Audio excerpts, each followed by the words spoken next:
बिस्मिल्लाहिर्रहमानिर्रहीम। आप देख रहे हैं मेरे channel Asad Islamic views. Heater के सामने नमाज का हुक्म। आजकल सर्दी के मौसम में अमूमन मसाजिद के अंदर दीवार किबला की जानिब आग वाले हीटर रखे होते हैं और नमाज के दौरान पहली सफ़ के नमाजियों का रुख इन्हीं की तरफ होता है। सवाल ये है कि इन चलते हीटरों की तरफ मुँह करके नमाज पढ़ने का क्या हुक्म है।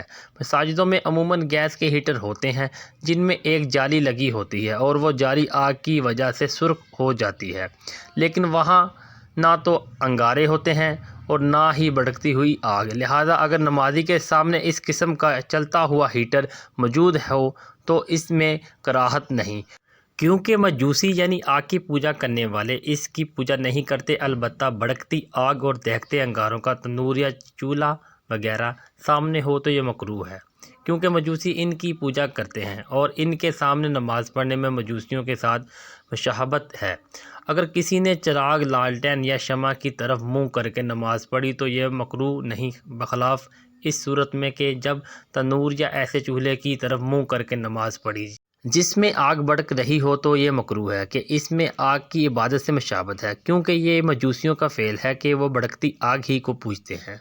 या ऐसा चूल्हा जिसमें भड़कती आग हो तो इसके सामने नमाज पढ़ना मकरूह है, क्योंकि ये आग की इबादत से मुशाबह है। और अगर नमाजी के सामने चिराग या लालटेन हो तो इसमें कराहत नहीं, क्योंकि ये आग की इबादत का मुशाबह नहीं। आला हज़रत रहमतुल्लाह अलैह इरशाद फरमाते हैं कि शमा या चिराग या कंदील या लैंप या लालटेन या फनूस नमाज में सामने हो तो कराहत नहीं कि इनकी इबादत नहीं होती। और भड़कती आग और दहकते अंगारों का तनूर या भट्टी या चूल्हा या अंगीठी सामने हो तो मकरूह के मजूस इनको पूजते हैं। असद इस्लामिक व्यूज़ वीडियो को शेयर लाजमी करें, एक बार दुरूद शरीफ पढ़ लें। आपको हमारी वीडियो कैसी लगी ज़रूर बताइएगा। मिलते हैं नेक्स्ट वीडियो में, तब तक के लिए अल्लाह निगहबान।